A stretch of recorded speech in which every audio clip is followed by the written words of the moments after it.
Alors bonjour à tous et bienvenue dans cette nouvelle vidéo. Donc on m'a demandé de parler de spiritualité et surtout en quoi la spiritualité peut être thérapeutique. Est-ce qu'elle peut être thérapeutique tout simplement? C'est une question qui revient régulièrement et j'avoue que toute jeune je peux me poser beaucoup cette question-là parce que pour moi j'ai remarqué qu'effectivement avoir une spiritualité dans ma vie ça avait vraiment changé les choses. Ça avait vraiment permis de me calmer énormément au niveau du stress, voilà, d'avoir confiance simplement en la vie, d'avoir confiance en l'avenir.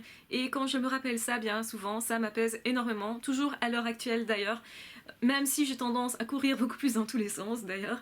Parfois je me dis c'est pas grave, de toute façon ça va le faire quand même. Donc je vais quand même y arriver, de toute façon quoi qu'il arrive, il n'y a pas de problème, ça va bien fonctionner. Et c'est vrai que le fait de vivre d'une façon assez spirituelle va améliorer votre vie. Alors améliorer quoi? Ben votre bonheur, bien entendu. Votre bonheur et puis votre confiance en la vie. Confiance en la vie, ça veut dire se dire que de toute façon, quoi qu'on vive, on va trouver de toute façon des solutions, on va trouver aussi des mains tendues, on va trouver aussi des possibilités d'évoluer, de changer, de comprendre, de tout simplement d'apprendre plein de choses. C'est vrai que généralement dans la vie, soit on ne réussit pas ce qu'on voulait faire et dans ce cas-là, entre guillemets, on se casse la gueule, mais en même temps, on apprend, même si on souffre, ou soit on réussit. Donc au fond, on n'a pas grand-chose à risquer. Il n'y a pas vraiment de risque potentiel. Le seul risque pour moi, c'est justement de ne pas oser, de ne pas se croire capable, de douter de soi. Alors on a tous des périodes plus ou moins courtes de doute. Je pense que ça fait partie de la vie humaine que d'avoir des doutes. L'important, c'est que ces doutes-là ne durent pas dans le temps, qu'au final, on redémarre quand même. Et je pense que forcément, on va tout le temps redémarrer. Ce qui est important, c'est justement de ne pas se laisser aller jusqu'au burn-out quand on est dans des situations où on se sent coincé, de ne pas aller trop loin justement pour avoir encore de l'énergie, pour se remettre debout, pour recommencer, réavancer, apprendre surtout. L'important c'est d'analyser, de ne pas faire comme si on n'avait pas vu les problèmes, mais au lieu de ça, de les regarder en face et de se dire ok, si je suis pas bien à ce moment-là, c'est qu'il y a une raison et je vais en faire quelque chose. Et donc ce quelque chose-là va être intéressant, va être déjà thérapeutique pour soi, mais aussi pour les autres. Et c'est la spiritualité qui va permettre aussi de se fixer sur l'avenir et de se dire que forcément l'avenir aura quelque chose à nous apprendre, à nous apporter. Le fait de croire en soi, c'est important. Le fait de croire que le monde peut être changé, c'est important. Le fait de croire qu'on a des rêves et que oui, c'est possible de les réaliser et qu'en tout cas, on va essayer, c'est important. Donc oui, vivre une spiritualité, c'est important. Ça permet d'être beaucoup plus relax, je pense, par rapport à l'avenir, en se disant que peut-être on n'est pas tout seul, que même si nous pensons et nous croyons en nous, c'est peut-être encore mieux de croire que effectivement les choses sont possibles et que l'amour est toujours possible. Je pense que quand on parle de spiritualité, on parle principalement d'amour, on parle de lien entre ce qui est visible et invisible, et on se dit que forcément, on nous guidera aussi peut-être éventuellement de l'au-delà, ou que les personnes qui nous ont quittés sont quelque part et sont potentiellement toujours en lien avec nous d'une autre façon, mais toujours là. Le fait de penser comme ça, bien entendu, ça va changer pas mal de choses. Déjà au niveau de la douleur du deuil, je pense que c'est vraiment fondamental quand on se dit que on est encore en lien avec cette personne, on ne vit plus le manque, on ne vit plus, si vous voulez, tous les états de détresse qui sont liés au fait d'avoir perdu, le fait de se dire que la personne est complètement détruite, que le lien n'existe plus, que l'amitié ou l'amour n'existe plus. Et ça peut faire très mal, effectivement, si on ne pense pas qu'il y a quelque chose qui survit au-delà de ça. Et donc du coup, le fait de pouvoir parler de la mort, de la regarder en face et de pouvoir faire un deuil, donc là je parle d'un deuil vraiment dans le cadre d'un décès, dans ce cas-là, le fait de dépasser ça amène non pas une morbidité comme on pourrait le croire, on ne devient pas plus morbide, plus trash, ou intéressé par des choses un petit peu bizarres. Au contraire, je pense que ça fait l'inverse. Ça nous donne plus envie de vivre, beaucoup plus. Donc on a envie d'avancer beaucoup plus, on a envie aussi que cette personne soit fière de nous, que cette personne, on se dit de toute façon, mon chemin de vie, il va se terminer un jour où moi aussi je vais mourir, et quand je vais mourir, si je pense que je vais retrouver cette personne-là, et bien finalement c'est plutôt gratifiant, c'est plutôt sympa, et c'est justement les personnes que j'aime, qui me manquent, que je vais retrouver. Donc au final, on a peut-être envie d'y aller dans cette vie, on n'a peut-être plus peur du tout de la mort, au contraire, et ça c'est une bonne chose parce que du coup ça va retirer beaucoup d'angoisse, et ça va nous permettre de nous apaiser aussi par rapport à ce qu'on vit dans la vie quotidienne.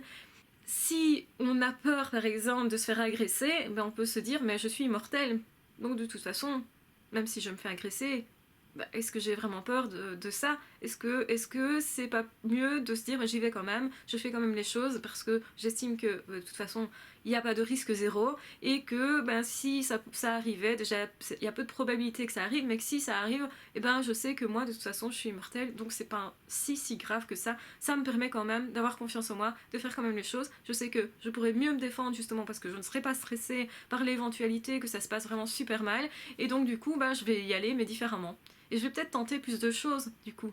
Parce qu'on va se dire, mais si le risque zéro n'existe pas et que j'accepte le risque, bien alors peut-être que je suis beaucoup plus en dehors de ce que j'ai l'habitude de faire et beaucoup plus je peux apprendre de nouvelles choses et donc vivre beaucoup plus aussi intensément. Et ça, c'est intéressant. Je pense que ça crée beaucoup plus de bonheur, effectivement, que de se dire que bah, voilà, on est immortel. Si on croit à ça, en tout cas, et c'est ça la spiritualité aussi, c'est la croyance qu'il y a quelque chose qui perdure après la mort, c'est la croyance que nous, en tant qu'êtres, on n'est pas juste une enveloppe charnelle, on n'est pas juste ici sur Terre à ce moment-là, on est aussi autre chose, qui vivons peut-être dans un autre contexte, dans un autre monde. Être conscient de ça peut faire en sorte qu'on voit la vie tellement différemment, qu'on la lit tellement différemment qu'effectivement, on ne peut plus être triste. On ne peut plus être triste parce que on se dit que de toute façon, l'avenir va avoir quelque chose de bon pour nous et que cet avenir-là, même si ce sera pas toujours facile, eh bien on sera peut-être quand même heureux, même si c'est pas facile, même si les circonstances de vie sont pas géniales, même s'il y a des trucs qui nous arrivent qui sont emmerdants, qui sont stressants, etc. Mais peut-être que justement, on est moins stressé du fait que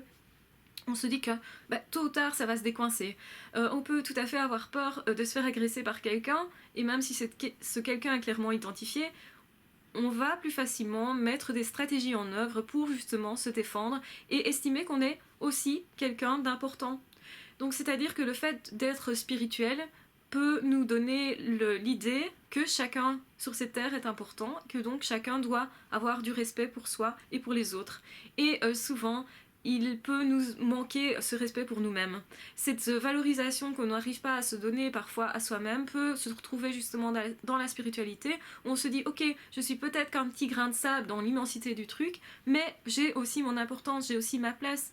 Parce que si on retire tous les grains de sable d'une plage, ben, il n'y a plus de plage, tout simplement. Et donc du coup, ça a une importance, ce petit grain, plus ce petit grain, plus encore ce petit grain. Peut-être que nous faisons justement tous des choses ensemble, beaucoup plus que ce que nous croyons, que nous avons beaucoup plus de liens les uns avec les autres, et qu'au final, ben, on se sent moins seul, tout simplement. Et le fait de se sentir moins seul fait qu'on a peut-être plus envie d'œuvrer pour les êtres humains. Du coup, ça nous donne le peps, et du coup, ça nous donne aussi le sentiment de faire quelque chose d'utile. Et du coup, on ne s'est pas déprimé. C'est pas possible de déprimer dans le cas où on se sent utile, dans le cas où on se sent être quelqu'un d'important malgré tout, et aussi dans le cas où on peut contempler tout ce qu'il y a autour de nous en étant émerveillé, en se disant, mais voilà, là-dedans, il y a quelque chose d'immense, il y a quelque chose de non visible qui est caché derrière. Et regarder les choses comme ça, c'est aussi pouvoir s'émerveiller, et c'est aussi pouvoir justement trouver et goûter les choses autour de nous, que ce soit un paysage, que ce soit un oiseau, que ce soit quoi que ce soit, en fait, on peut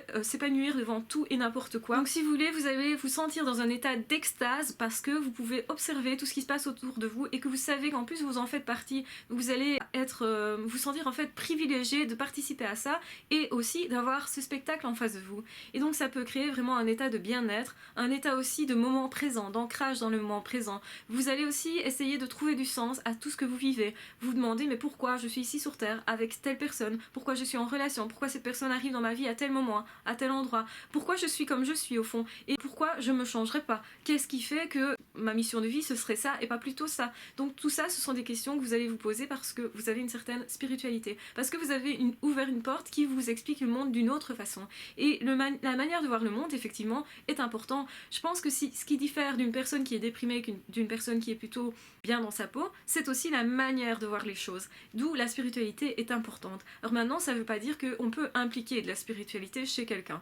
Je pense que ça ne s'implique pas. Je pense que c'est vraiment des expériences intimes, profondes de vie qui vont faire que l'on est spirituel ou pas, que l'on croit en certaines choses ou pas. Je dirais même qu'on est certain de certaines choses ou pas. Et donc, forcément, on ne peut pas demander à quelqu'un d'être spirituel, de devenir plus tolérant, de voir sa vie différemment, etc. Bien sûr qu'on peut travailler sur ça, sur la vision des choses, etc. On peut mobiliser au fond de soi cette partie-là, mais je pense qu'on peut la mobiliser à partir du moment où il y a quand même une spiritualité qui est là, qui est latente, qui est potentielle, on va dire aussi. C'est pour moi aussi une sorte de potentiel. Alors, est-ce qu'en tant qu'être humain, on n'a pas d'office une spiritualité qui est là, latente, endormie? C'est possible. Maintenant, est-ce que tous les thérapeutes pourraient aller mobiliser cette partie-là de vous pour justement vous faire voir les choses de manière tellement différente que ça vous permet de vous ouvrir aux choses, au monde, et de ne pas vous désespérer quand vous êtes dans des situations de blocage, des situations que vous n'avez pour l'instant pas voulu, ou des situations où vous perdez quelqu'un, que ce soit un deuil, que ce soit une rupture amicale, amoureuse, ou une rupture voilà, d'un autre ordre parce que quelqu'un déménage, etc. Bien, tout ça, voilà, on ne peut pas impacter vraiment un patient, je pense. Un thérapeute ne peut pas vraiment impacter son patient à moins qu'il vive quelque chose de l'ordre de la spiritualité. Effectivement, je pense que c'est thérapeutique, tout à fait. Mais je pense pas que le thérapeute puisse vraiment aller mobiliser chez l'autre cette partie-là.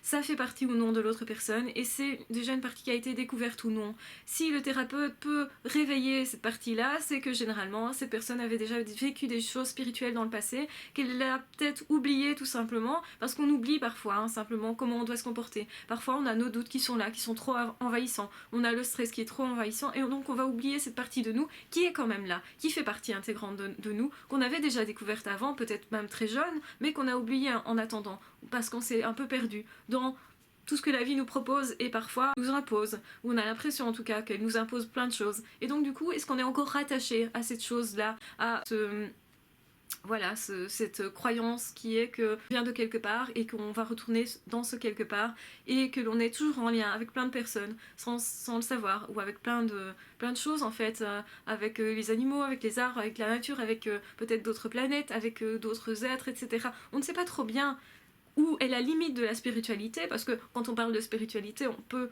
en parler de façon tellement vaste, mais c'est vrai que pour moi c'est tellement thérapeutique de savoir qu'effectivement il y a un autre monde, de croire que effectivement on a un sens ici sur cette terre, va nous donner le sens de notre valeur, le sens de la valeur de l'autre, le sens de la valeur de nos relations, va aussi nous faire rechercher notre quête, donc autrement dit se définir et aussi savoir plus ou moins ce qui est nous, ce qui n'est pas nous, et potentiellement ce qui est envisageablement changeable dans certaines situations. Donc c'est quelque chose qui est de l'ordre du vaste, effectivement, qui est de l'ordre aussi du développement personnel, et je pense qu'il n'y a pas vraiment de limite que celle qu'on se met. Donc à partir du moment où vous êtes certain qu'il n'y a pas de limite possible, vous allez aller dans des zones, effectivement, dans lesquelles les autres ne vont pas forcément, qui peuvent effectivement vous permettre d'ouvrir votre vie de façon fondamentale.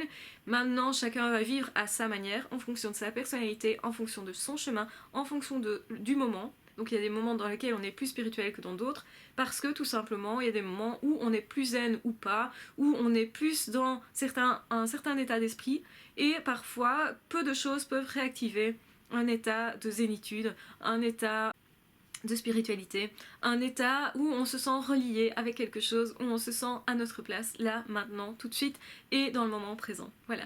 J'espère que cette vidéo vous aura plu. Je pense que de toute façon elle n'est pas complète, parce que c'est un sujet qui est tellement vaste qu'il est impossible pour moi de vraiment partir à ce point-là dans tout. Je pense que la spiritualité est vraiment capitale dans nos vies. Bien souvent dans notre société moderne, je pense aussi qu'on passe notre temps à faire semblant qu'elle n'existe pas, alors que ce n'est pas la réalité. On parle beaucoup plus du coup de religion que de spiritualité, alors qu'en fait la religion pour moi c'est plutôt une traduction d'une spiritualité et des normes peut-être qui deviennent sociales en fait à ce moment-là. Mais je pense que c'est important effectivement de se poser la question: est-ce que je suis quelqu'un de spirituel? Est-ce que je m'octroie le droit de l'être? Est-ce que je sais quelle est ma place dans ce monde?